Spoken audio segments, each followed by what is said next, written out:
여러분이 아마 경험하시겠지만은 전도서를 우리가 읽어보게 되면은 처음부터 나중까지 그 메시지는 우리의 삶 속에서 경험하는 여러 모든 것들이 하나님을 떠날 때에, 믿음으로부터 벗어나게 될 때에 이것들이 얼마나 헛된 것인가를 철저하게 반복적으로 증언하는 것을 우리가 확인하게 됩니다. 우리는 지금까지 이런 여러 가지 유형의 또 여러 가지 제목의 헛됨을 지켜보았는데, 오늘 본문에는 또 다른 한 가지의 헛되고 헛된 것이 지적이 되고 있는데, 그게 바로 헛된 예배인 것입니다. 참된 예배는 하나님이 받으시고, 예배를 통하여 우리와 교통하시고, 예배를 통하여 영광을 받으시며, 또 그 예배를 통하여 우리들에게 은혜를 주시는 놀라운 기능을 가지고 있습니다만, 헛된 예배는 전혀 이런 것들을 기대할 수가 없다라고 하는 것입니다. 이 이야기는 예배 전체에 필요성이 없다는 것을 얘기하는 것이 아니고, 오히려 강조되는 바는 참된 예배를 드려라, 살아있는 예배를 드려라, 하나님이 연락하시는 예배, 우리가 잘 아는 가인의 예배를 드리지 말고 누구의 예배요? 아벨의 예배를 드리라, 이런 가르침입니다. 이 전도서 이 기자는 우리에게 헛되고 무익한 예배가 어떤 것인가를 파헤쳐 보여주고 있고, 참된 예배, 진정한 예배가 무엇인가를 올바르게 가르쳐주고 있는 것을 우리가 보게 되는 것입니다. 오늘 이 본문에서 이 저자는 헛된 예배를 가르쳐 뭐라고 말했습니까? 우매자의 제사, 우매자의 제사, 다른 말로 말하면 무지한 제사, 이런 뜻입니다. 영적인 무지, 예배드리는 대상에 대한 무지, 예배 내용에 대한 무지, 또는 예배드리기 위해서 주님 앞에 나갈 때 우리가 당연히 갖춰야 할 태도나 자세에 대한 무지, 이런 무지는 우리가 드리는 예배를 헛것으로 인도할 수 있음을 전도서 기자는 정확히 지적을 하고 있습니다. 그러한 예배에 대한 무지가 얼마나 헛된 결과를 초래하는지도 전도서가 얘기할 뿐만 아니라 이미 구약 성경의 여러 군데서 헛된 예배, 헛된 제사의 그 결과가 어떤 것인지 도초에서 우리에게 가르쳐주고 있습니다. 그 가운데 신약 성경 가운데 한 부분을 설명을 드리면, 여러분 잘 아시는 내용처럼 하나님 앞에 드리고도 바치고도 같은 날 같은 장소에서 죽음을 당했던 부부 얘기가 아마 교훈이 될 줄로 믿습니다. 오늘의 이 말씀 가운데 핵심적인 예배에 대한, 살아있는 예배, 참된 예배에 대한 핵심적인 기준이 하나 등장하고 있는데, 그것이 바로 우리가 읽었던 5장 2절의 말씀입니다. 5장 2절 말씀. 너는 하나님 앞에서, 이 하나님 앞에서라고 하는 이 말이 코람데오 이 뜻입니다. 하나님 앞에서. 데오스라고 하는 말은 하나님이라는 뜻입니다. 코람이라고 하는 말은 앞이라는 얘기입니다. 하나님 앞에서. 참된 예배와 헛된 예배의 경계선이 있는데, 그게 바로 코람데오, 하나님 앞에서, 이런 얘기입니다. 참된 예배와 거짓된 예배가 무엇으로 판가름되어지느냐고 하면 바로 코람데오 이것입니다. 우리 장로교를 설립을 했을 뿐만 아니라 위대한 개혁자이요, 개혁의 매듭을 지었던 존 칼빈 선생은 그의 모든 신앙과 신학의 핵심 가운데 하나가 뭐냐고 하면은 하나님의 주권이며 하나님 얼굴 앞에 코람데오 정신이었어요. 이 장로교인들은 코람데오 정신에 확실해야 됩니다. 내가 예배 드릴 때 내가 하나님 앞에서 예배 드리는, 살아가는 가운데 우리가 하나님 앞에서 살아감, 최고 감독자인 하나님 앞에서 내가 살아간다라고 하는 삶이 가장 신앙인다운 모습이요, 하나님이 연락하실 만한 예배다라고 하는 사실입니다. 오늘 우리가 읽었던 본문 말씀 가운데서 참된 예배가 갖춰야 될 세 가지 내용을 우리가 함께 살펴보고자 하는 것입니다. 첫째는 참된 예배는 어찌하든지 하나님 말씀을 듣기 위하여 하나님 앞으로 나와야 되는 것입니다. 주의 말씀을 듣기 위하여 주님 앞으로 무슨 일이 있어도 나와야 된다는 사실입니다. 1절의 말씀을 우리가 한번 읽어보겠습니다. 너는 함께합니다. 너는 하나님의 집에 들어갈 때에 내 발을 삼갈지어다. 가까이 하여 말씀을 듣는 것이 우매한 자들이 제물 드리는 것보다 나으니 그들은 악을 행하면서도 깨닫지 못함이니라. 아멘. 이 말씀은 내가 알지 못하고 무조건 그 제사라는 형식에 참여하는 것보다 주님 앞에 가까이 나가 말씀을 듣는 것이 참으로 합당하다, 이런 얘기가 되겠습니다. 다시 말하면 예배의 중요한 요소 가운데 하나는 하나님 앞에 나가서 목적이 그의 음성을 듣는 것입니다. 그의 말씀, 그의 음성을 들을 수 있어야 된다. 참된 예배는 주님께서 내게 말씀하시는 그 음성을 듣기 위하여 저와 여러분들이 오늘 세상의 모든 일들을 멈춰놓고 우리가 이곳으로 나오지 않았습니까? 따라서 우리는 예배하러 나올 때마다 그 목적은 내가 오늘 하나님의 음성을 들으러 간다. 주의 음성을 듣기를 원하는 모든 준비를 하고 와야 될 줄로 믿습니다. 중세기 암흑시대의 예배는 하나님의 말씀을 떠나서 단순히 형식 속에 빠지기 시작할 때부터 중세기의 타락은 시작이 되었고 어두움이 들이오기 시작을 했습니다. 이것이 중세기 교회사의 비극적인 요소인 것입니다. 예배는 그 예배를 변화시키는 능력을 가지고 있는데 그 당시 중세기는 수많은 미사가 많았습니다. 죽은 자를 위한 미사, 이런저런 사람들을 위하여 미사가 많았습니다. 의식도 많았습니다. 절기도 아주 많았습니다. 그때 만들어진 절기 가운데 하나가 바로 사순절입니다. 뿐만 아니라 점점 커져가는 성전과 더 복잡하고 화려한 사제들의 복장과 그리고 더 많은 이런 예배의 형식이 계속해서 진행되는 동안에 문제는 그 속에 하나님의 말씀은 점점 자리를 감춰버리기 시작을 했습니다.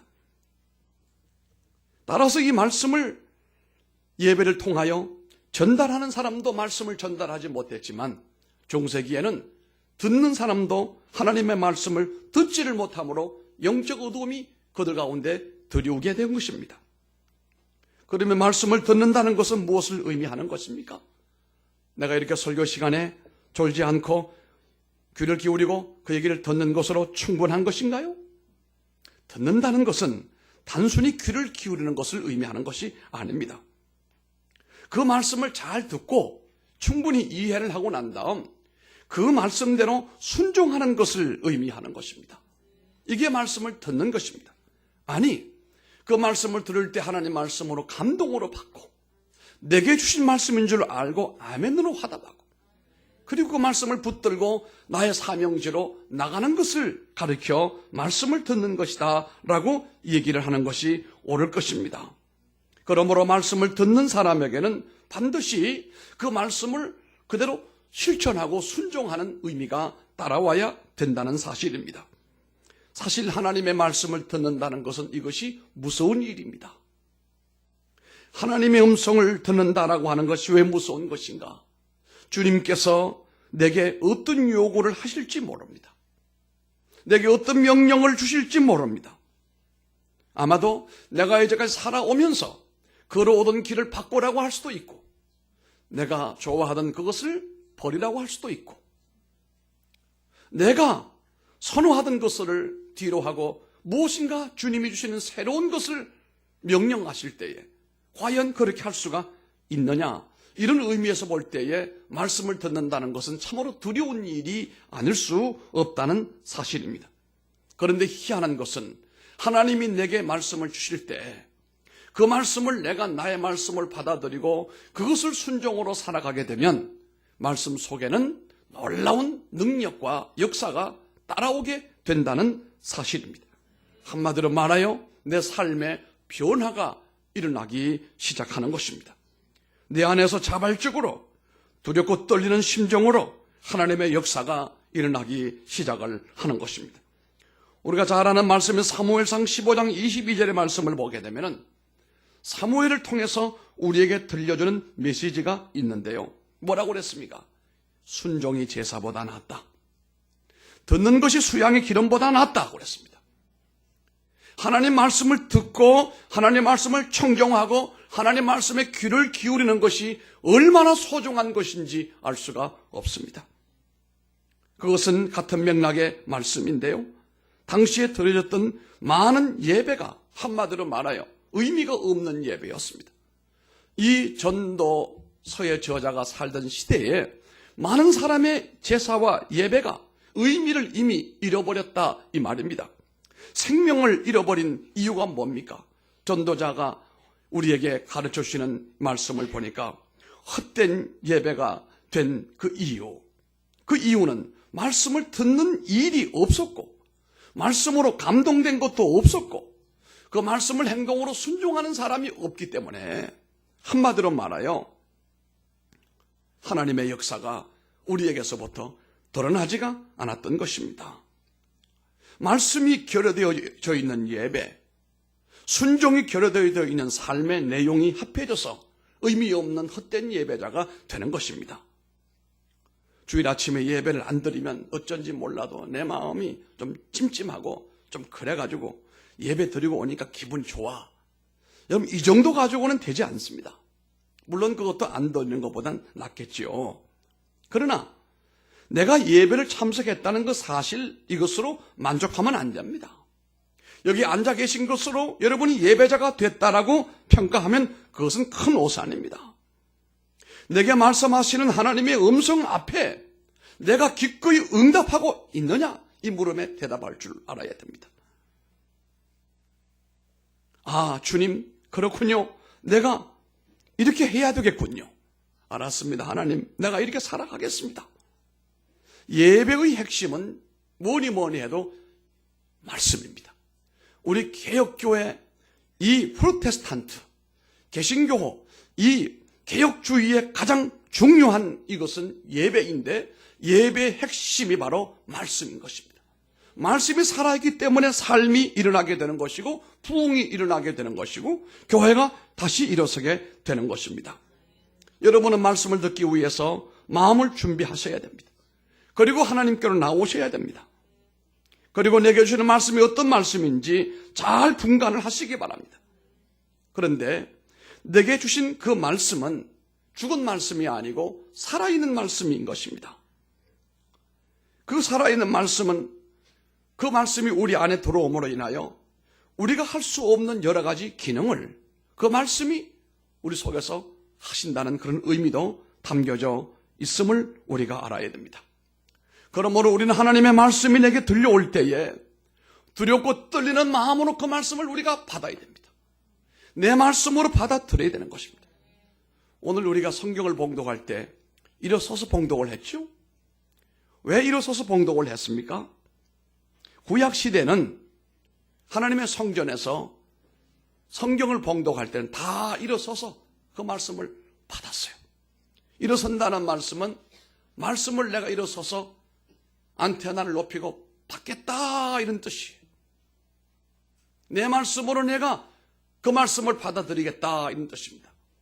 미국에도 이런 교회가 꽤 많이 있습니다. 제가 가본 달라스의 제일 침례교회는 교회가 상당히 컸습니다만은 성경을 봉독할 때 교인들이 전부 일어나가지고 일어서서 하나님의 말씀을 경청하는 것을 보았기 때문에 오늘 우리가 한 번만 일어서서 다음 주에 혹시 여러분 마음에 감동이 되어 일어설 마음이 있거든 일어서시길 바랍니다.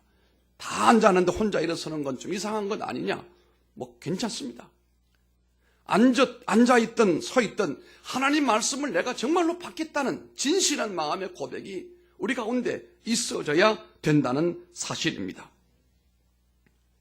그래서 우리는 하나님의 말씀이 우리에게 전달될 때 전달자가 있습니다.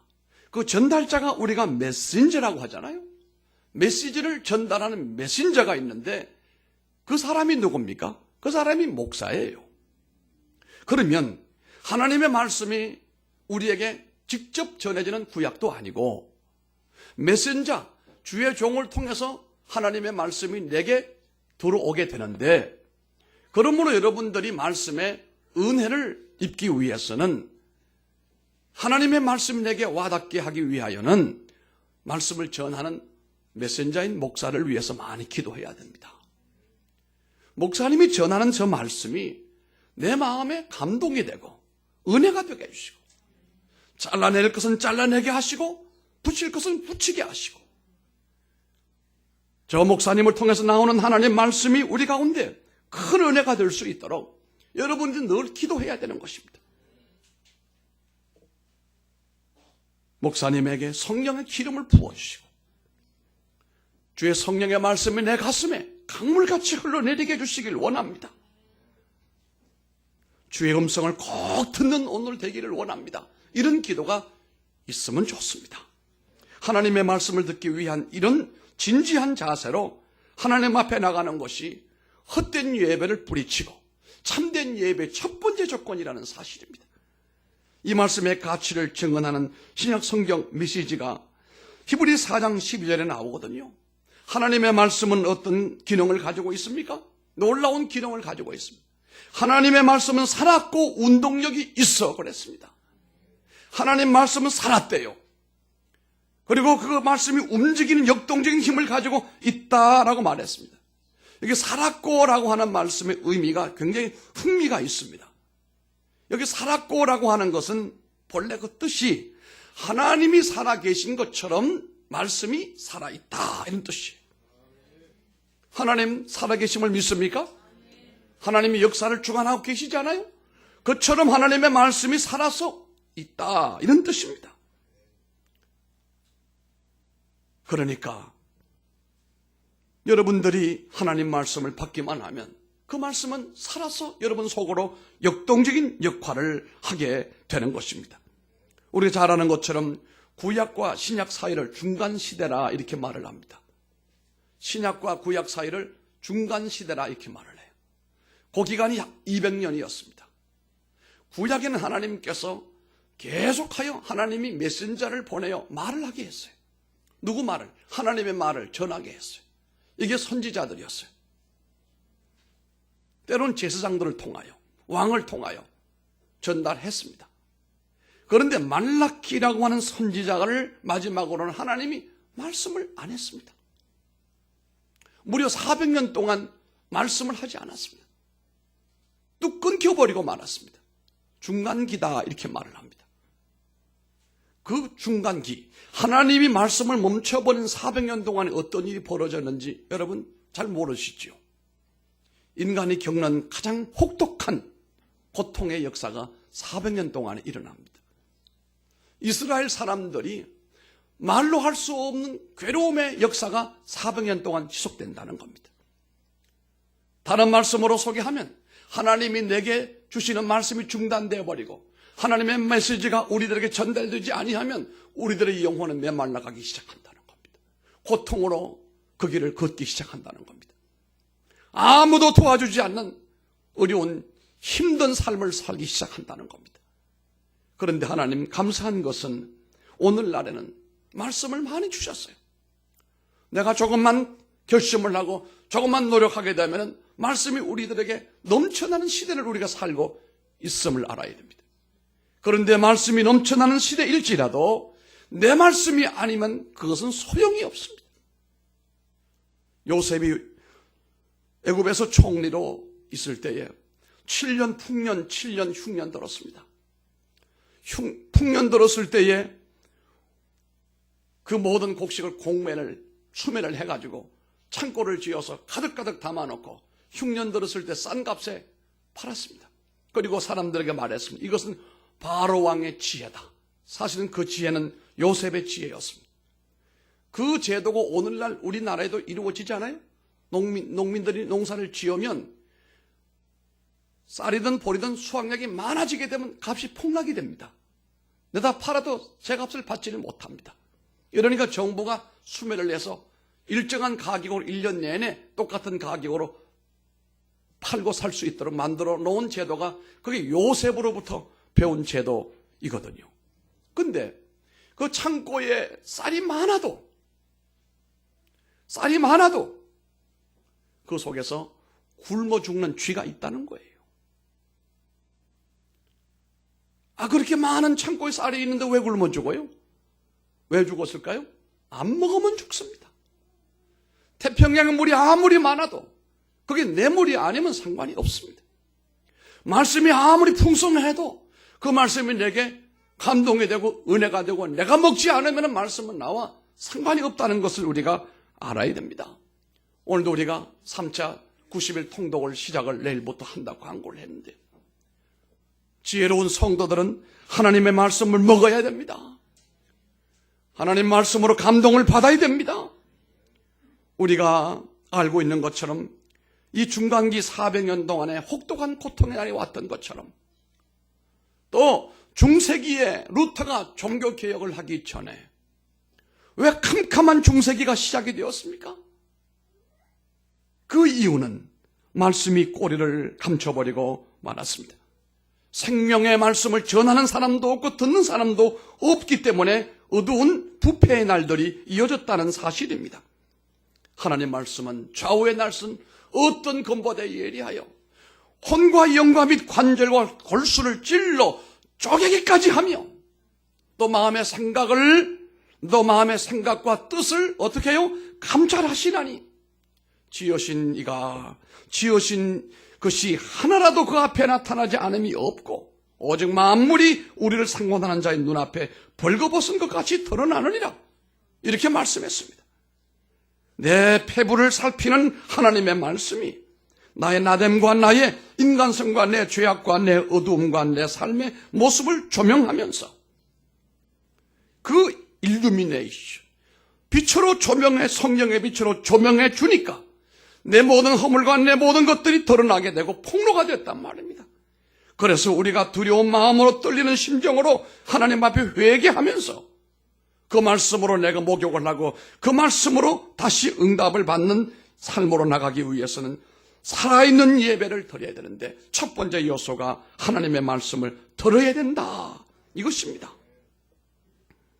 이 말씀은 다음 주에도 또 전할 기회를 갖겠습니다마는 가장 중요한 예배 성공의 요소가 하나님 말씀을 내가 들어야 된다, 이 말씀입니다. 주일날 여러분들이 세상 가운데 힘들고 어려워도 하나님 말씀을 듣기 위하여 그 자리를 박차고 일어나는 용기와 믿음을 가지고 하나님께로 오시기를 바라고, 오시고 난 다음에는 주여 내게 말씀하시옵소서, 내가 듣겠나이다, 호람대의 정신으로 하나님 앞에 두렵고 떨리는 마음으로 서고 그 말씀이 내 안에 올 때에 그 말씀이 운동력이 있어 좌우의 날씨는 어떤 것보다 예리하여 내 혼과 영과 및 관절과 골수를 찔러 쪼개기까지 하여 하나님 앞에 다 드러나게 만들고, 이는 하나님의 영으로 된 것으로 교훈과 책망과 바르게함과 의로 교육하기에 유익하니 이는 하나님의 사람으로 온전케 한다는 사실을 우리가 알고 어찌든지 귀를 기울여 하나님 말씀을 경청하고 하나님 말씀을 받아들이고 그 말씀 앞에 아멘으로 화답하는 여러분들이 되기를 주님 이름으로 축복합니다. 그 말씀이 여러분 안에 들어온다면 그 말씀을 가지고 우리가 세상을 향하여 나아가는 성도가 되어야 되는 겁니다. 예배는 오늘 12시에 끝나지만 그러나 예배의 삶의 시작은 12시부터 시작이 된다는 것을 잊지를 말아야 됩니다. 두 번째입니다. 참된 예배와 헛된 예배의 차이점이 두 번째 나옵니다. 이것은 바로 하나님을 경외함으로 만남이 일어나야 된다는 것입니다. 예배는 하나님을 경외함으로 만남이 일어나야 된다는 사실이 바로 7절의 말씀입니다. 7절. 우리 한번 읽어보십시다. 7절입니다. 꿈이 많으면 헛된 일들이 많아지고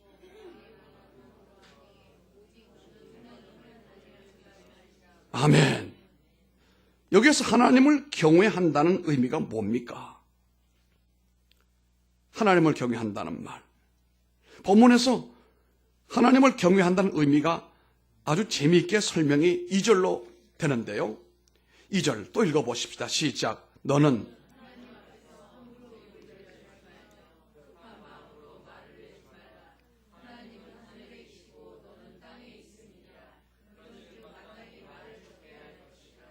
아멘. 하나님은 하늘에 계시고 너는 땅에 있다. 뭘 교훈하는 것입니까? 이것이 바로 신학적으로 말하는 하나님의 초월성을 얘기하는 것입니다. 하나님은 우리와 함께 하실 뿐만 아니라 높은 곳에, 저 높은 곳에서 모든 것들을 통치하시고 다스리시는 주권을 가지고 계시다는 그런 뜻입니다. 나는 땅에 있고, 이 말은 나는 피조물로서 하나님의 영광을 위하여 살아가고 있는 존재입니다, 이런 뜻이고, 창조주 하나님은 하늘 영광 보좌 높은 곳에 계셔서 우리 모든 영광을 받으시는 분이십니다, 이런 뜻입니다. 따라서 피조물이 창조주 하나님 앞에 선다는 것, 그 자체가 두려운 것이어야 되고 엄숙한 것이어야 된다는 겁니다. 이것이 바로 신비한 것입니다. 요즘 복음성가가 우리를 하나님과 굉장히 친근하게 만들어주는 그런 기능이 있습니다. 순기능이. 내 친구 같은 예수님, 뭐 어떤 때는 당신이라고 하잖아요. 우리는 왠지 당신이라고 말하는 말이 이게 상당히 좀 거만스러워 보이지 않아요? 내가 우리 아버지 보고 당신 이렇게 말하면 어떻게 되죠? 예, 문장론 가라사대 싸가지가 없다고 그랬습니다. 그런데 주여 당신께 이런단 말이에요. 이게 당신은 영어로 말하면 you라고 하는 말 아니겠습니까? 우리의 신앙이 어찌 보면 참 하나님과 친밀하고 가깝고 내 동무 같고 친구 같고 내 벗과 같은 존재이지만, 그러나 또 한편으로는 나와는 비교할 수 없는 높은 곳에 계시고 나는 피조물로서 이 낮은 땅에 머물고 있습니다. 이 양면성이 있어야 된다는 겁니다. 하나님과 친밀할 수 있기를 바라지만 또 한편으로는 초월하신 하나님, 모든 영광 가운데 초월하고 계시는 그 하나님도 우리가 경외함이라 이렇게 표현을 하는데 그 믿음도 있어야 된다, 이 말입니다. 카톨릭의 미사는 가장 큰 약점이 뭡니까? 말씀이 없어요. 하나님 말씀이 등한하다. 요즘은 그래도 많이 개혁을 했어요. 지금 있는 이 교황도 예수회 신부 소속이잖아요. 예수회는 뭡니까? 예수회는 너무 이 카톨릭이 말씀과 삶과 동떨어져 있는 곳으로 가기 때문에 여기에서 반향으로 말씀으로 돌아가고 삶으로 돌아가자 해서 이제 예수회 예수회가 생긴 겁니다. 그 예수회 신부들이 대부분 남미 쪽으로 갑니다. 그래서 그 영화 있죠. 그 남미의 신부들이 가서 그들과 함께 생활하고 그 원주민들과 함께 고난받는 그 영화 있죠. 그 예수의 신부들이 갔던 곳이에요. 생활천주교를 얘기하는 거죠. 그런데 우리가 볼 때는 천주교의 미사는 가장 문제가 하나님의 말씀이 없어요. 요즘은 그래도 강론이라고 그래가지고 뭐라고 얘기하는데 이건 우리 개신교 영향을 많이 받은 거예요. 많이 받아야 됩니다. 그런데 우리 개신교의 약점은, 프로테스탄트 약점은 뭐냐고 하면 초월하신 하나님을 경외하는 마음이 결핍이 되어 있어요. 저 높은 곳에서 낮고 천한 우리를 돌보시고 은혜 베풀어 주시는 그 하나님의 그 경건함과 그 위대하심과 그 은총을 우리는 잘 감지를 못하고 의식이 약하다, 이 말이에요. 하나님 앞에 내가 서 있는 두렵고 떨리는 심정으로 서 있는 것처럼 그 앞에서 내가 말씀을 받아들이고 은혜를 입고 그 하나님 앞에 내가 기도하는 그런 진실하심이 우리들에게 결여가 되어 있는 것들이 사실이다, 이 말씀입니다. 우리가 하나님 앞에 설 때 두렵고 떨리는 마음으로 거룩하신 보좌 앞에 서 계신 주님 앞으로 우리가 나아가야 됩니다. 이 초월하신 하나님과 만남이 우리가 일어나야 되는데요, 두 가지의 경험을 동반하게 됩니다. 하나님과의 만남이 이루어지게 되면, 예배를 통하여 하나님과 만남이 이루어지게 되면 사람은 자신의 죄를 고백하게 되어 있습니다. 거룩하신 하나님 앞에 서는 순간 나는 상대적으로 거룩하지 못한 내 자신을 보게 되고, 그래서 하나님과의 진정한 예배를 드리는 사람은 나를 볼 수 있어야 된다는 겁니다. 나를 볼 수 있을 텐데. 우시아 왕이 죽던 해에 이사야가 성전에 들어가 기도하다가 하나님의 영광을 보게 됐어요. 이걸 가리켜 쉐키나라고 말을 합니다. 영광. 거룩하다 거룩하다 거룩하다 천사가 노래하는 소리를 들었어요. 이 순간에 이사야가 뭐라고 그랬습니까? 이사야가 하나님 앞에 화로다 나여 망하게 되었도다. 저는 입술이 부정합니다. 이런 고백이 있었거든요. 이것이 죄의 고백입니다. 하나님과의 만남이 이루어지는 예배 앞에서는 누가 나를 뭐라고 하기 이전에 내가 하나님 앞에 죄가 고백이 되어져야 된다 이 말입니다. 두 번째는 죄의 고백을 통해서 거룩하신 하나님의 도움을 구하게 되면서 우리의 삶이 하나님을 닮아가는 거룩함으로 이끌려져야 되는 것입니다. 이런 일이 벌어집니다. 하나님을 만나게 되면 술 잘 먹는 사람 만나면 얼마 가지 못해 술쟁이 됩니다. 노름 좋아하는 사람 만나면 오래지 않은 노름하는 사람이 될 수밖에 없습니다. 꾼이 됩니다.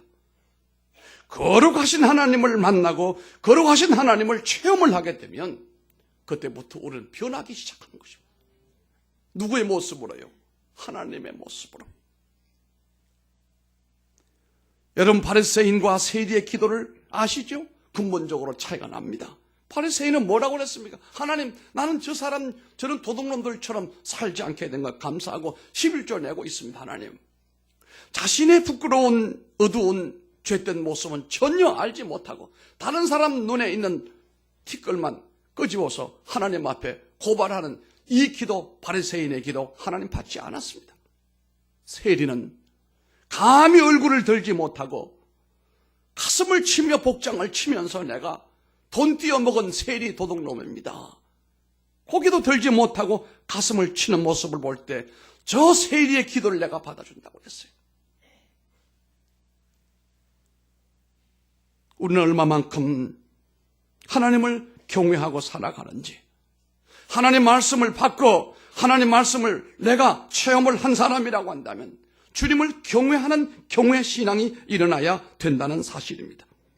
그래서 함부로 말하지 말라고 그랬습니다. 여러분 교회에서는 여러분 말 많이 하지 마세요.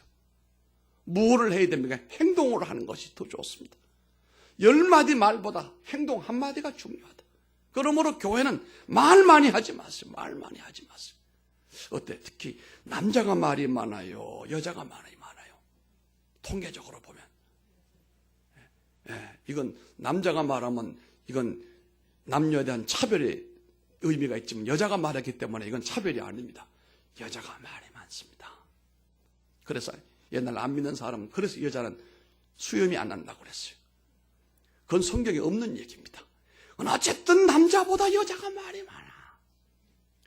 그런데 성경은 뭐라고 그랬습니까? 네가 하나님 앞에 쓸데없는 말을 짓거려가지고 왜 네 무덤을 네가 만드느냐? 네가 지혜로운 사람 같으면 말을 적게 하고 쓸 말만 하고 하나님 앞에 경외하는 가운데 꼭 필요한 말을 마치 음식에 소금 뿌리듯 하면 얼마나 좋으냐. 여기 모인 가운데 얘기를 해서 내 대단히 미안합니다. 용서하고 들으시기 바랍니다. 우리 교인들은 다 훌륭한 분들입니다. 사실은. 근데 여기 우리 송 권사님을 내볼 때마다 참 든든한 분이에요. 아멘 하시는 분은 그 복이 임할지어다. 속으로 저 사람은 왜 칭찬하고 목사님이 뭘 얻어먹었나 보다. 좀 얻어먹었습니다. 저분을 보게 되면 싱긋이 웃으면 아멘이요. 가만히 계시면 알아들었다. 뭐 여기야 가서도 뭐라고 하고 여기 가서도 뭐라고 하고 말입니다. 다 간섭을 하고 말을 많이 하면은 나부터 짜증스러운 거예요. 아이고 목사님 저거 누구 보고 하는 소리다. 그게 문제라니까. 누구 보고 하는 소리예요? 나보고 하는 소리다. 늘 말이 의미가 있고 무게가 있고 하나님의 감동이 있는 말은 하나님을 경외심에서부터 나오는 말이에요. 허투루 아무렇게나 말하지 말라. 말이 한마디가 얼마나 중요한데 말이에요. 사람이 세상 마지막 떠나갈 때는 말 한마디 못 남기고 떠나가는 사람도 있습니다. 그렇게 아무 때나 말하는 거 아닙니다. 말을 좀 줄이고 필요할 때 그리고 하나님 앞에 경외하는 마음으로 가만히 우리가 했던 말을 전부 녹음을 해가지고 다 틀어보게 되면은 쓸데없는 말을 내가 너무 많이 하고 있는 거예요. 이게 경외 신앙이 부족해서 오는 것이다. 가능하면 말을 좀 줄이고, 오늘 말씀에서 말씀하지 않습니까? 하나님 앞에서 함부로 입술을 열지 말고 하나님 앞에서 잠잠하는 것을 배우란 말이에요. 침묵을 좀 배우라.